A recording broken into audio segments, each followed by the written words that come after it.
Et bonjour, ici c'est Claudie Pfeiffer. Vous ne me voyez pas, mais de vieillir sans rétrécir.com, mais c'est bien moi qui parle, c'est moi qui marche aussi.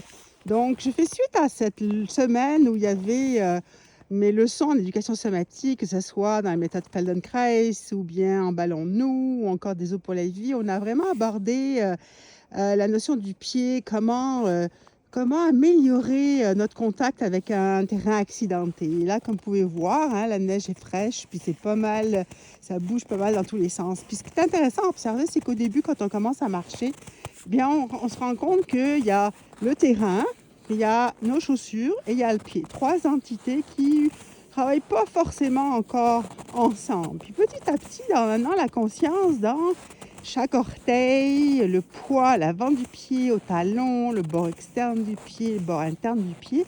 Petit à petit, le fait d'amener la conscience dans cette partie de nous-mêmes fait que notre cerveau apprend à s'adapter et à s'ajuster à ces fameux terrains qui sont des terrains qui sont moins plats que d'habitude, un peu accidentés.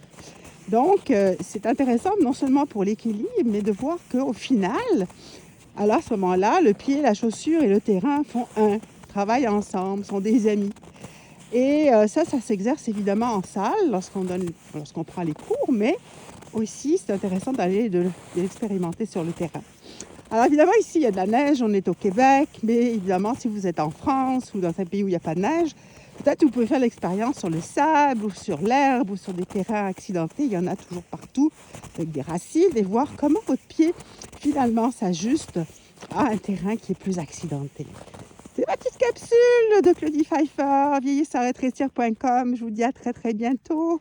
Amusez-vous en plein air. Bye!